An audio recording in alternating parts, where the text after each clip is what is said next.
Hi there, my name is Paul Mallet. I'm a data specialist from the Skate Ontario section. Over the years working as a DS, especially in my role as a computer DS, one of the things that I've noticed is that a lot of the problems encountered while setting up a competition scoring system can be traced to the network that is serving to connect those computers. And in fact, over the years, the role of the data specialist has evolved to rely more and more on IT competencies, especially as they relate to computer networking. I'm happy to introduce this three-part video series that is aimed at both the new and experienced data specialists who are looking to improve their knowledge about computer networks and troubleshooting competencies as well. I'll be focusing primarily on Ethernet or wired-based networks, although a lot of the information that I'm going to be covered also applies to wireless Wi-Fi networks as well. I do hope that you find this information useful. Topics to be covered include a discussion of why data specialists need to have a working knowledge of computer networking. I'll then provide a basic introduction to some networking information. That will include an overview of the local area network, or LAN. Then we'll talk about network addressing, more specifically IP addresses and subnets. Then we'll review the essential hardware components needed for a wired LAN, including the router, switch, and Ethernet cables. After that, we'll get into some more applied information on setting up a network on an official stand, before then turning to some additional practical information on troubleshooting network issues that might affect the scoring system during the setup phase or execution of a competition. Okay, let's get started on the first module. I'll warn you in advance that the first module contains primarily general background information and theoretical information on computer networking. It's pretty dry material, but it is necessary to understand that material so that you can then better understand the more practical information and troubleshooting that will be covered in later modules. So why does a data specialist need to have a working knowledge of computer networks? Well, first of all, since the transition to the cumulative points calculation system, or CPC, nearly 2 decades ago, the entire competition scoring system critically depends on a reliable local area network. This is because one computer hosts a database that includes all competitor information, competition categories and segments, start orders, names of officials, base values of all elements, program component factors, and more. During the competition, this database is continuously updated by information provided by the technical panel and judges using additional computers that communicate with the database via the network. So at a fundamental level, the competition scoring system critically depends on a well-functioning and reliable network. If a loss of network connectivity occurs at any point during the competition, there is a resulting loss of the ability to score the competitors. And in fact, a common problem that a data specialist will encounter while setting up an official stand is lack of network connectivity in one or more devices.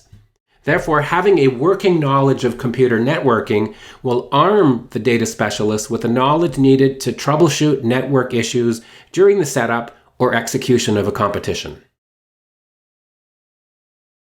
Now, you might have heard that Skate Canada is currently working on a replacement for CSS, and you might therefore be wondering if the information in this presentation will still be relevant once the new system rolls out. The short answer is yes. CSS has served us for nearly 20 years now, but it's built upon the soon-to-be obsolete programming language of Visual Basic. Microsoft announced about 3 years ago that they have no plans to continue evolving this language. So sooner or later, we are going to be forced to move to a new technology for CSS. Skate Canada has already announced that staff are working on the major task of completely rewriting and modernizing CSS. Now, that might be ready in time for the 2023-2024 season, but it might not be ready until later, and I don't believe that a release date has yet been announced. But regardless of when our current CSS does get replaced, the new CSS will still require a computer network, And if anything, the importance of computer networking knowledge to the data specialist will actually increase because the new CSS will be making use of cloud-based resources through the internet. It's not clear to me whether the new system will continue to rely on a wired Ethernet network, or if the system will require the data specialist to deploy a dedicated Wi-Fi network for the scoring system. But regardless of whether a wired or wireless network is used, I would argue that it will become more important than ever for the data specialist to understand how computer networks function, or so that they can administer and troubleshoot either a wired or a wireless network. So what exactly is a local area network, or LAN? A LAN is a network that covers a small geographical area, such as a home or office.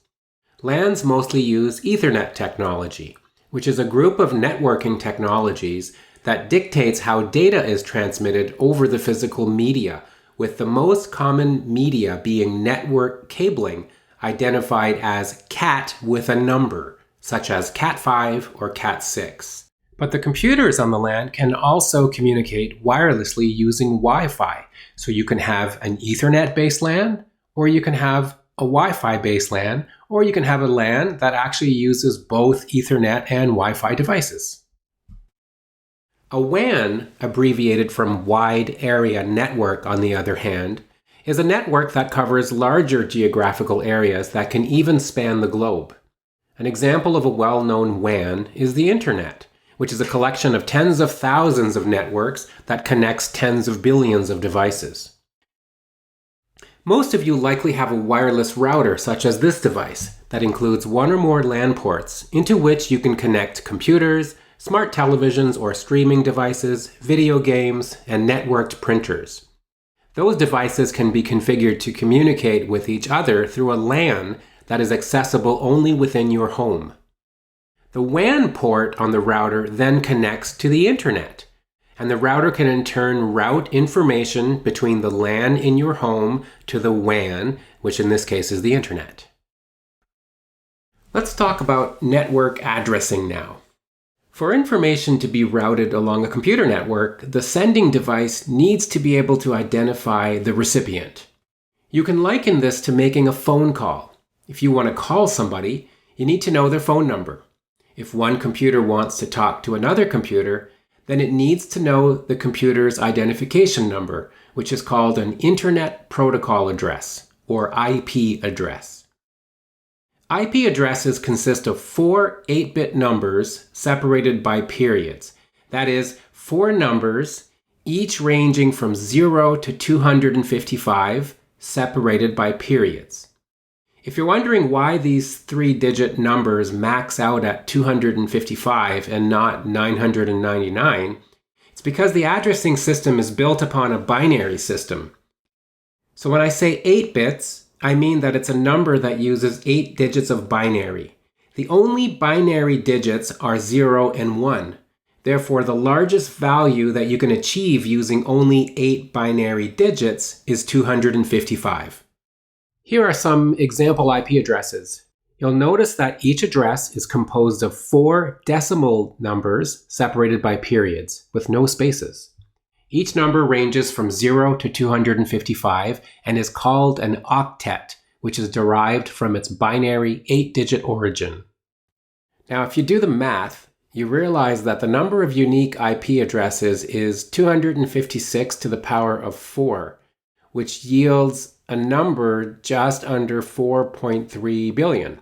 That might sound like a lot of IP addresses, but when you consider the number of devices with IP addresses, including cell phones, computers, even washing machines these days, you might not be surprised to hear that the internet ran out of IP addresses many years ago. So this system of IP addresses that I've been referring to so far is an older system called the IPv4 system. Fortunately, there's a newer IP addressing system that's also in use today called IPv6, and it provides 128-bit addresses, yielding a ridiculously large number of combinations. It's apparently a sufficient number of IP addresses to provide every person on Earth with over a billion IP addresses for every second of their lives. IPv6 addresses are long and cumbersome to use, as you can see in the example here. But fortunately, we can continue using IPv4 addresses for devices that are located on a LAN. And this is because the IP addresses used in a LAN don't have to be unique in the pool of IP addresses used all over the world. They only have to be unique within the individual LAN. So it doesn't matter if you and I both use the same IP addresses for devices on our individual LANs, because my devices will only be connecting to other devices on my LAN, and your devices will only be connecting to other devices within your LAN. There is a caveat. By reusing these IP addresses, there's the potential for a conflict with another device somewhere on the internet. And if my LAN was connected to the internet WAN, then this would pose a problem, because now we have potentially two devices with the same address, and there would be no way to differentiate them. To avoid this problem, there are ranges of IP addresses that have been reserved for internal use by private networks. That is, networks that sit behind a router or other network address translation device and are therefore segregated from the public internet.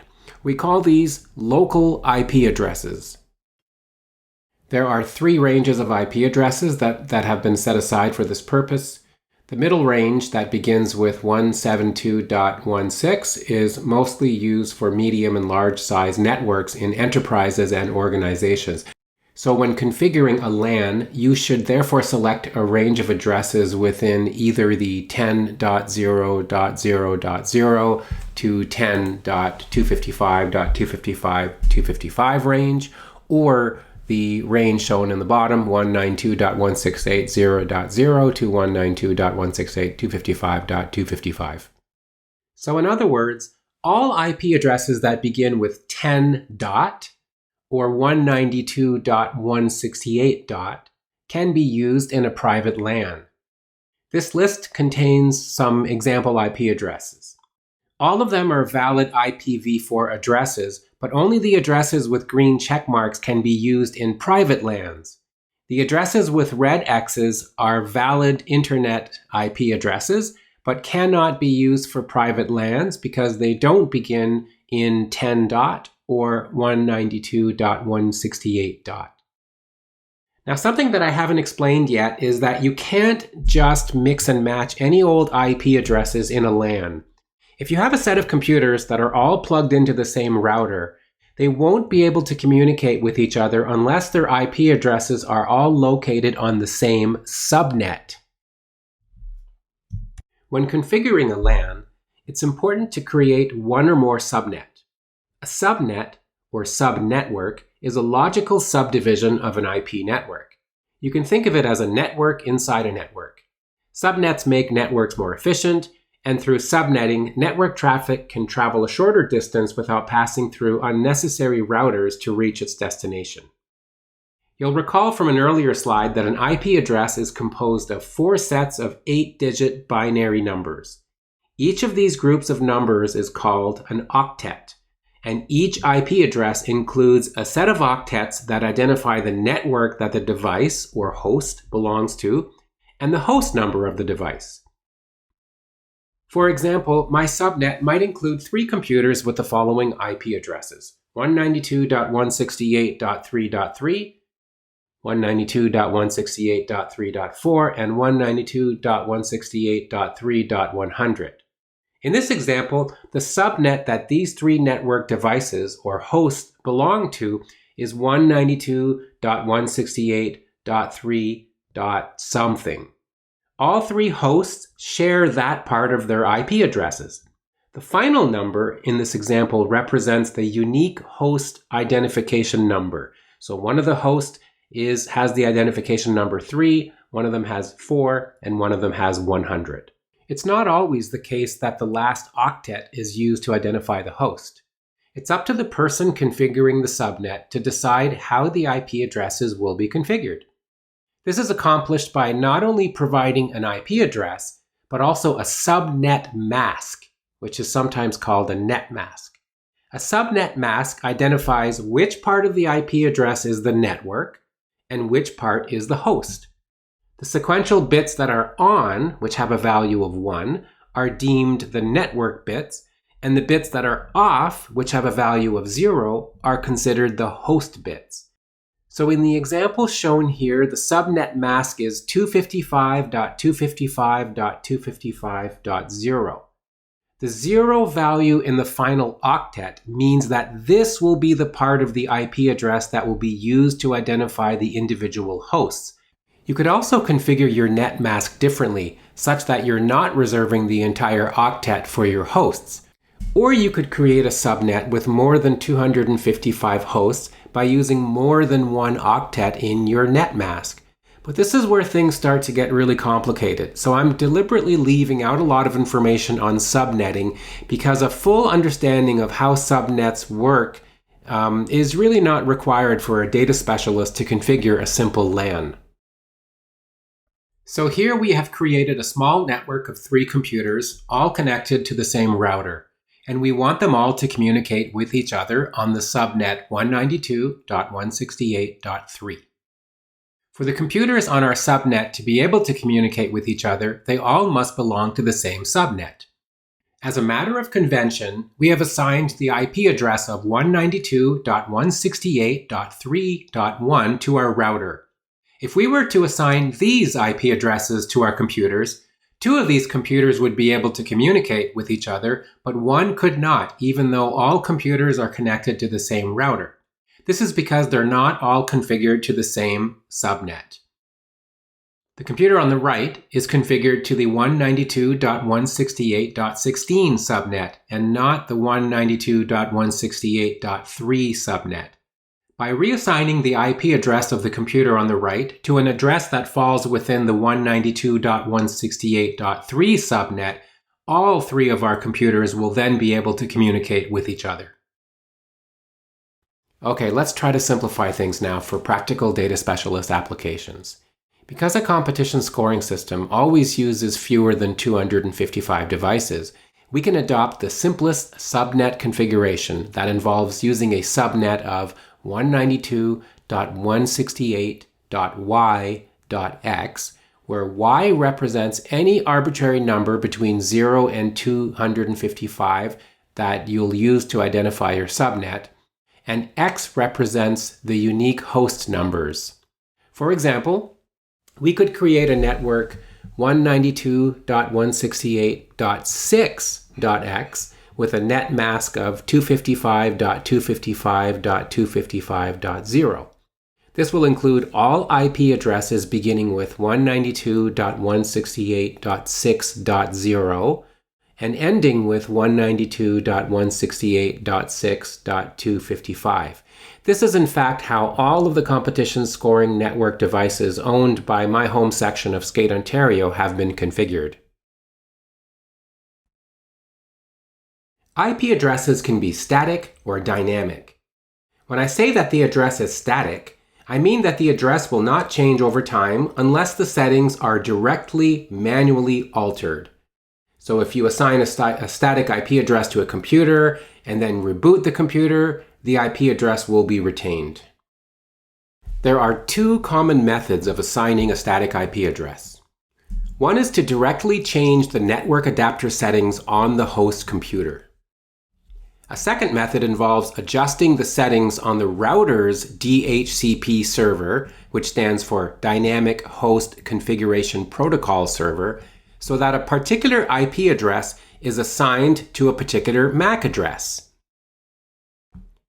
A MAC address is a unique physical address assigned to each network adapter by the manufacturer. You can think of it as a type of serial number that's unique to each network adapter.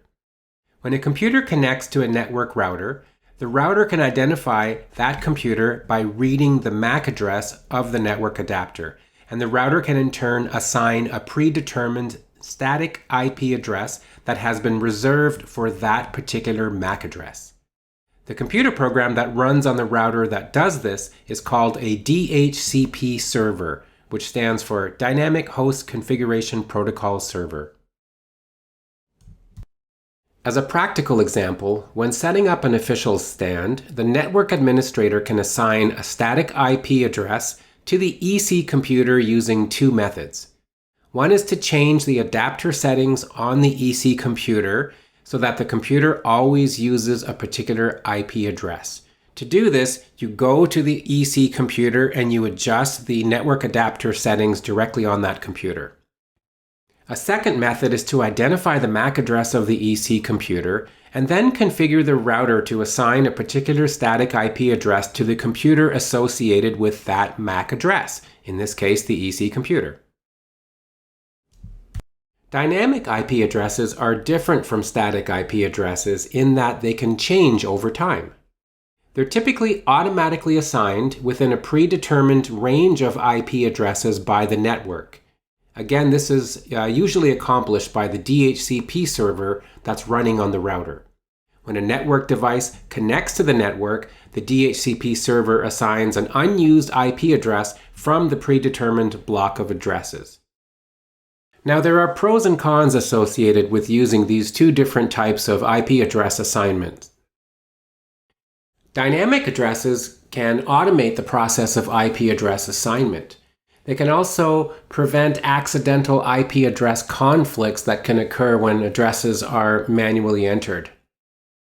They can stretch a limited number of IP addresses when many devices are intermittently connecting to a network. So, for example, you might have 100 devices that are sometimes connected to the network, but if you never have more than 50 of them connecting to the network at any given time, then a pool of 50 addresses, 50 IP addresses can be used to serve those 100 computers. Now, one of the drawbacks with dynamic addresses, however, is that they don't provide a stable address required for other network devices to find them. So if we go back to our telephone number analogy, this is akin to changing your phone number repeatedly, which will then make it difficult for people to reach you. Static addresses are typically needed for network devices that provide a service to other computers that would be interrupted by an IP address change. For example, when you visit the Skate Canada website, the domain name skatecanada.ca gets translated to an IP address, and then your web browser connects to that IP address. If that IP address were to change unexpectedly, you would not be able to connect to the host that serves those web pages. So in this case, a static IP address is required. On the official stand, the competition database is hosted on the EC computer, and all of the other computers must be able to connect to that computer. So again, the use of a static IP address for the EC computer prevents that address from being changed by the DHCP server that runs on the network router. All of the other computers could use dynamic IP addresses because none of the other computers need to initiate a connection to them. There are drawbacks, however, to using static IP addressing. It requires manual intervention to assign the addresses, and steps must be taken to avoid creating IP address conflicts by accidentally assigning a particular address more than once. We have already covered quite a bit of material, so here's an opportunity to test your knowledge to ensure you sufficiently understand the material to proceed to the next module. You'll be presented with 5 multiple choice questions. Get yourself a pen and a sheet of paper to write your answers. The first 3 questions are on the screen now. You should pause the video now and unpause it only after you have answered the first 3 questions.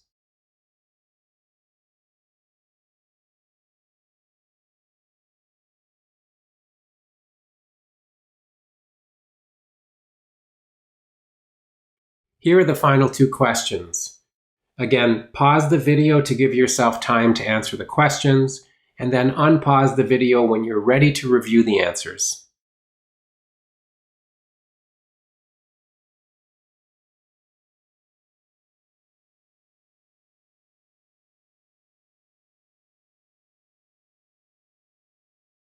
Okay, let's review those answers now. Question number 1, the correct answer was option D. Option A was an invalid IP address because it only consisted of 3 octets.